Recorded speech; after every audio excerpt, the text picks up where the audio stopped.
ঠান্ডা লড়াইয়ে জয়ী হলেন ওয়াকার।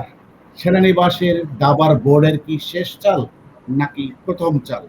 যুদ্ধ কি এখনো চলমান? আমরা সেই কথাটা একটু বিশ্লেষণ করব।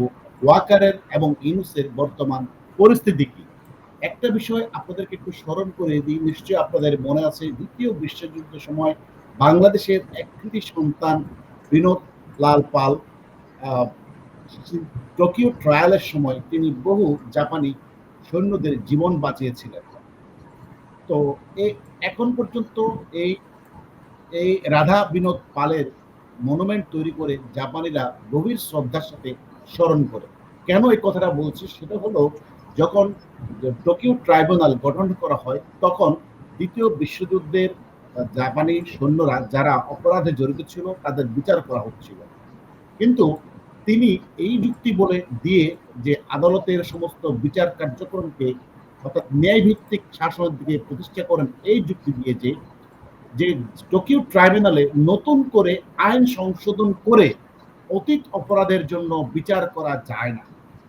বাংলাদেশের ক্ষেত্রেও ঠিক এই এই আইনের সাথে একটা হুবহু মিল আমরা খুঁজে পাচ্ছি। যেমনটা সেনা আইনে যে কথাটা বলা আছে, অর্থাৎ তারা জবে থাকাকালীন সময়ে যদি কোনো অপরাধ করে থাকে তাহলে সেটা তাদের সেনা আইনে বিচার করা হবে। কিন্তু এখানে আশ্চর্যজনকভাবে তাদের গ্রেফতার করার 2 দিন আগে আইনকে সংশোধন করা হয়, অর্থাৎ তাদের সিভিলিয়ান কোর্টে বিচার করা হবে। অর্থাৎ তাদের অতীত অপরাধের জন্য যদি নতুন করে আইন সংশোধন করা হয়, সেই প্রশ্নটা আসে এটা বৈধ কিনা। তাহলে আমরা রেফারেন্স হিসেবে জাপানের সেই ঐতিহাসিক টোকিও ট্রাইব্যুনালের দিকে একটু তাকালে এটা স্পষ্ট বুঝতে পারি যে সেদিন আন্তর্জাতিক সমস্ত বিচারক তার এই যুক্তিকে মেনে নিয়েছিল, এই বলে যে অতীত অপরাধের জন্য পরবর্তীতে আইন সংশোধন করে তার বিচার করা যায় না। হয়তোবা সে আইনটা যদি অতীতে থাকতো, পরবর্তীতে কেউ হয়তো আইনের কথা ভেবে অপরাধের শাস্তির কথা ভেবে অপরাধটা করতো না। যেহেতু সেই ধরনের কোনো আইন নাই, সে অপরাধটা করে ফেলেছে, কিন্তু পরবর্তীতে তার জন্য একটা আইন বানিয়ে তাকে সে শাস্তি দেওয়া যায় না, যার ফলশ্রুতিতে জাপানে হাজার হাজার সৈন্যদের জীবন বাঁচিয়ে দেয় এই বিনোদ লাল পাল। এই জন্য জাপানিরা তাকে গভীরভাবে শ্রদ্ধা করে এখনো পর্যন্ত, এবং বাংলাদেশকে সেই সমীহ চোখে জাপান এই জন্যই দেখে। কিন্তু একই যুক্তিতে যদি আমরা ধরি তাহলে যে নতুন করে আইন সংশোধন করে আন্তর্জাতিক অপরাধ ট্রাইব্যুনালে সেখানে সেনাবাহিনীর তাদের নিজস্ব এক্সিস্টিং আইন থাকা সত্ত্বেও তাদেরকে এই সিভিলিয়ান কোর্টে সংশোধন করার এই আইনটি অবৈধ হয়ে যায়। আমরা রেফারেন্স হিসেবে যদি টোকিও ট্রাইব্যুনালকে ধরি তাহলে আন্তর্জাতিক এই ট্রাইব্যুনালের আইন সংশোধনটা অবৈধ হয়ে যায়। এখন আসেন এই পিছনে মূল কারণটা কি? এই মূল কারণটা হলো ওয়াকার সূক্ষ্মভাবে চালাকি করে এই সেনা কর্মকর্তাদের ফাঁসিয়ে দিয়েছেন। অর্থাৎ তিনি এই যে দাবার চালটা দিয়েছেন যাতে করে সেনাবাহিনীর যে বিভক্ত ভাগ আছে, একটা হচ্ছে রেডিক্যাল ইসলামিস্ট, আর একটা হচ্ছে বিগত সরকারের অর্থাৎ মুক্তিযুদ্ধের সপক্ষের দল, এবং এই যে রেডিক্যাল ইসলামিক যারা বিদেশি প্রভুদের তত্ত্বাবধানে চলে। ওয়াকার এই দুই দলকে ব্যালেন্স করে চলছিল এতদিন পর্যন্ত। কিন্তু ওয়াকার মূলত একজন রেডিক্যাল ইসলামিস্ট, অর্থাৎ একজন জঙ্গিবাদের হত্যাকর্তা। তার কারণে সে যারা মুক্তিযুদ্ধের সপক্ষের দল তাদেরকে আইনের শাসন, অর্থাৎ বারবার তিনি যে শিখিয়ে দিয়েছেন অফিসারদেরকে আমরা ইনসাফ প্রতিষ্ঠা করতে চাই, তা এই কথাগুলো কিন্তু ওয়াকারেরই নতুন বুলি, অর্থাৎ নতুন একটা মেথোডোলজি চালু করে এই সেনা অফিসারদেরকে তিনি ফাঁসি দিয়েছেন। অর্থাৎ সেনা কর্মকর্তাদের এক্সিস্টিং যে আইন সেটাকে বৃদ্ধি দেখিয়ে ওয়াকার তার তার ক্ষমতার অপব্যবহার করেছেন এই যে জঙ্গিপন্থী সেনাবাহিনী অন্য অফিসারদেরকে সাথে নিয়ে। এখন অনেকের মনে প্রশ্ন আসতে পারে, তাহলে ওয়াকারের সাথে ইউনূসের কি সম্পর্ক ভালো? এখানে সম্পর্ক ভালো অনেকের মনে, কিন্তু প্রকৃতপক্ষে যদি এটা বুঝতে যায় তাহলে বুঝতে হবে ওয়াকারের সাথে ইউনূসের সম্পর্ক অর্থাৎ ভালো নয় খারাপও নয়। এখানে দুটো উদ্দেশ্য। এখানে ইউনূস অর্থাৎ রেডিক্যাল ইসলামিজমকে ব্যবহার করে তিনি যে ক্ষমতার মসনদে আসীন হয়েছেন ডিপ স্টেট এজেন্ট হয়ে, সেখানে ওয়াকারকে ব্যবহার করেছে, টাকার বিনিময়ে হোক যে কোনো কারণে হোক ওয়াকারকে ব্যবহার করেছে মাত্র। এখন ওয়াকারও আবার আইনের শাসন প্রতিষ্ঠা করব, এই করব সেই করব, আপনারা আমার উপর ভরসা রাখেন, এই যে মিথগুলো দিয়ে অর্থাৎ এই ভোগীবাজি করে জনগণকে আশ্বস্ত করে প্রকৃতপক্ষে তিনি বাংলাদেশকে একটা জঙ্গিবাদী রাষ্ট্রে কায়েম করার পক্ষে হাঁটছিল, যেখানে তিনি আস্থা ভারতকে একটা ব্যালেন্সে রাখা এবং ডিপ স্টেটকে ব্যালেন্সে রাখা এবং অভ্যন্তরীণ যে জঙ্গি গোষ্ঠী যে শক্তি তাদেরকে ব্যালেন্স করে চলার একটা পথ বেছে নিয়েছিল। ওয়াকারের সুদূর প্রসারের পরিকল্পনা কি? আসলে ওয়াকার যতই বলুক আমার ক্ষমতার কোনো লোভ নাই, আমি অবসরে যেতে চাই শান্তি মতো, আসলে এগুলো ওয়াকারের কর্মকাণ্ড দেখলে আপাত দৃষ্টিতে তার কথার সাথে কাজের কোনো মিল না। মূলত ওয়াকার একটা দেশকে অস্থিতিশীল পরিবেশ সৃষ্টি করে একটা ক্যামুফ্লেজ ভূমিকায় থেকে ওয়াকার দেশকে একটা অস্থিতিশীল রাষ্ট্র করে সিরিয়া লিবিয়ার থেকে নিয়ে যাওয়ার একটা পায়তারা, যেখানে জোট হতে পারে ওয়াকার, ইউনুস, এনসিপি এবং জামাত গংরা একত্রিত মিলে তারা এই দেশটা শাসনভারটা ওয়াকার হাতে নেওয়ার প্রবল ইচ্ছার কথায় বিশ্লেষণে ফুটে ওঠে। এখন আমি যাব বিশ্লেষক, ভূরাজনৈতিক বিশ্লেষক, সাংবাদিক আতার হাওলাদার আপনার কাছে। এই যে দাবার চাল, ওয়াকার যে দাবার চালে যে ওয়াকার জয় হলো, এটা কি প্রথম চাল নাকি শেষ চাল এখনো বাকি আছে? যদিও সেনা শিবিরে অনেক বিভক্ত হয়ে গেছে, চেইন অফ কমান্ড বলতে গেলে ভেঙে পড়েছে এবং আরো অনেক সেনা অফিসার আতঙ্কগ্রস্ত অবস্থায় আছে। এতে করে সেনা বিদ্রোহ বা ওয়াকার কি টিকতে পারবে শেষ পর্যন্ত, নাকি ওয়াকার শেষ পর্যন্ত জয়ী হবে, ক্ষমতা গ্রহণ করবে? আপনি সার্বিক বিশ্লেষণটা যদি করতেন। ধন্যবাদ আপনাকে। প্রথমে আপনি যে বিশ্লেষণটা তুলে নিয়েছেন অত্যন্ত গুরুত্বপূর্ণ, আমি মনে করি সময় উপযোগী। কারণ ওয়াকারের যে ক্যারেক্টার বা চরিত্রটা, সেই চরিত্রটা যদি আমরা সামনে আনতে চাই তাহলে আমরা কি দেখছি?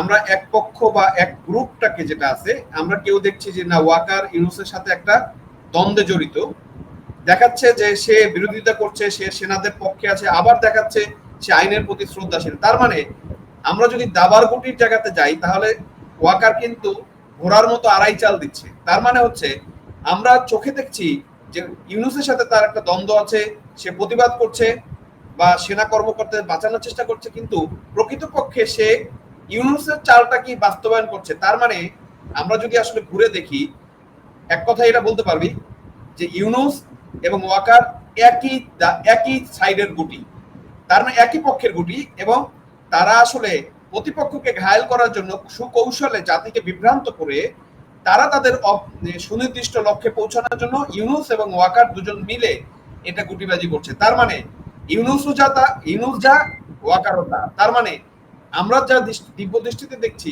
সেই দিব্য দৃষ্টিতে আসলে আমরা যেটা দেখছি সেটা সত্য না। সত্য হচ্ছে যা কিছু করছে তার মানে হচ্ছে এই যে সেনা কর্মকর্তাদের বিচার, এই বিচারের পিছনে ওয়াকারের সম্মতি রয়েছে এবং ওয়াকারের ইন্ধন রয়েছে। ওয়াকার উপরে দেখিয়েছে আমি নাই, আমি তো চেষ্টা করছি তোমাদের সেভ করতে বা সামরিক আদালতে করতে বাধ্য হয়ে হয়তোবা এইটা দেখাচ্ছে যে তার কারাগারটা ক্যান্টনমেন্টের ভিতরে একটা বিল্ডিং এ করা হয়েছে, কিন্তু পুরো জিনিসটাকে সেনাবাহিনীকে ধ্বংস করার জন্য এবং পরবর্তীতে একটা রেভলিউশনারি গার্ডের মাধ্যমে একটা জঙ্গিবাদী রাষ্ট্রে পরিণত করার জন্য এটা ওয়াকার এবং ইউনুসের যৌথ প্ল্যান। এবং আপনারা যেটা দেখছেন, ওয়াকার যেটা বলতেছে যে আমার কোনো উচ্চাকাঙ্ক্ষা নাই, প্রকৃতপক্ষে কি তাই? প্রকৃতপক্ষে ওয়াকারের যদি হিস্ট্রিকে আপনি টানতে চান তাহলে দেখবেন যে ওয়াকার অবশ্যই উচ্চাকাঙ্ক্ষী একজন কর্মকর্তা এবং সে সুনির্দিষ্টভাবে সুপরিকল্পিতভাবে বাংলাদেশকে একটা জঙ্গি রাষ্ট্র এবং রেভলিউশনারি একটা গার্ডের মাধ্যমে সেনাবাহিনীকে ধ্বংস করে তার ক্ষমতাকে একক কুক্ষিগত করার একটা সুপরিকল্পনা ইউনুস এবং ওয়াকার মিলে করছে, এবং সেই চালটাই আমরা দেখছি না। সেই কারণে কিন্তু আপনি যে কথাটা বলেছেন যে ঠান্ডা লড়াই আসলে কে জিতলো, ঠান্ডা লড়াই আসলে দুজনেই জিতেছে। হেরেছে কে? হেরেছে হচ্ছে বাংলাদেশ, হেরেছে বাংলাদেশ সেনাবাহিনী, হেরেছে বাংলাদেশের জনগণ। তার মানে আমরা যা দেখছি সেটা সত্য নয়, তারা দুজন মিলেই বাঙালি জাতিকে ধোঁকা দিচ্ছে, বাংলাদেশকে আবার সাম্রাজ্যবাদের পরাধীন শৃঙ্খলে বন্ধন করার জন্য, আটকানোর জন্য কাজ করছে। হ্যাঁ, সুন্দর বলেছেন, যথার্থ বলেছেন। আসলে এই সেনা অফিসারদেরকে এইভাবে অন্যায়ভাবে আইন সংশোধন করে ওয়াকার যে গুটিবাজি করে নিয়ে গেল আদালতে, তাদের যে ফাঁসির দড়ি রেডি করছে ওয়াকার, তাতে করে সেনাবাহিনীর ভিতরে বিভক্ত হয়ে গেছে, ইতিমধ্যে কয়েকটা শিবিরে বিভক্ত হয়ে গেছে। আপাতত ওয়াকার মনে করছে তার পক্ষে সেনাবাহিনীর যে রেডিক্যাল ইসলামিস্ট যে গ্রুপটা আছে তারা হয়তো শক্তিশালী, এবং ওয়াকার নিজেও একজন রেডিক্যাল ইসলামিস্ট, যে কিন্তু একটা বাংলাদেশে খেলাফত প্রতিষ্ঠা করতে চায়, জঙ্গিবাদ প্রতিষ্ঠা করতে চায়, যার কারণে ওয়াকার ধীরে ধীরে ওই দিকেই হাঁটছে এবং প্রগতিশীল সেনা অফিসারদেরকে আস্তে আস্তে ফাঁসির দড়ি কারো গলায়, কাউকে কোণঠাসা, কাউকে জবরদখল করে ফোর্স রিটায়ারমেন্ট দিয়ে যাচ্ছে। সুতরাং আপনি যে যথার্থ যুক্তিটা বলেছেন, সামগ্রিক দিক বিশ্লেষণ করে ওয়াকার ইউনূসের মধ্যে সক্ষতাটা রয়েছে গভীরভাবে। উপরে তারা বোঝাচ্ছে জনগণকে, আমি প্রতিবাদ করছি ওয়াকার মূলত দেশের সাথে ওয়াকার বেইমানি করছে, অর্থাৎ একটা দেশের জনগণের সাথে ওয়াকার প্রতারণায় লিপ্ত হয়েছে। ইউনূসের প্রতারণাটা বোঝা যাচ্ছে স্পষ্ট। শুধুমাত্র শুধুমাত্র জনগণ না আজাদ ভাই, সেনাবাহিনীর সাথে সে বেইমানি করছে। সেনাবাহিনীর মাঠ পর্যায়ে কর্মকর্তা, কর্মচারী, অফিসারদের সাথে সে বেইমানি করছে, কিন্তু সে প্রকাশ্যে দেখাচ্ছে তাদের সাথে আছে, আসলে কিন্তু সাথে নাই। সেই কিন্তু তাদেরকে ফাঁসিয়ে আজকে এই জায়গাটাতে, কারণ অনেক আগেই এই জিনিসগুলোকে মিনিমাইজ করতে পারতো যদি সেনা কর্মকর্তাদের সেনা আইনে বিচার করতে হতো সেনা আইনে, এবং সেটাই ওয়াকার করার মতো তার ক্যাপাসিটি ছিল বা তার আইনি ক্ষমতা রয়েছে। এই ইউনূস হঠাৎ করে 2 দিন আগে আইন চেঞ্জ করে কোনোভাবেই সেনা কর্মকর্তাদের এরকম সিভিলিয়ান আদালতে নিতে পারে না, এবং এটা সেনাবাহিনীর সাথে ওয়াকারের একটা চরম মুনাফিকি এবং বেইমানি হয়েছে বলে আমি মনে করি। আমি এই জন্যই সর্বোৎকৃষ্ট উদাহরণটা দিয়েছি জাপানের টোকিও ট্রাইব্যুনালের কথা। আসলে অপরাধের পরে আইন সংশোধন করে অপরাধীর বিচার করা যায় কিনা, সেটা যদি বাংলাদেশের এক্সিস্টিং কোনো আইন না থাকে, সেক্ষেত্রে আমরা আন্তর্জাতিক রেফারেন্স ব্যবহার করতে পারি।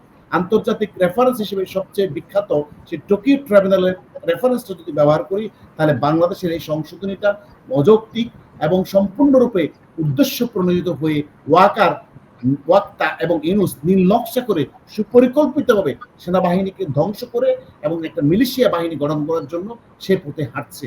এখন দেশবাসীর প্রতি আহ্বান থাকবে, আপনারা দেশকে যদি বাঁচাতে চান, এই ওয়াকার গংদের রুখে দিতে হবে, ইউনূসকে রুখে দিতে হবে, আপনাদেরকে আবারও গণবিস্ফোরণ ঘটাতে হবে, লড়াই করতে হবে দেশকে বাঁচাতে হলে। ধন্যবাদ আপনাদেরকে সাথে থাকার জন্য। আবারও কথা হবে অন্য কোনো বিষয় নিয়ে।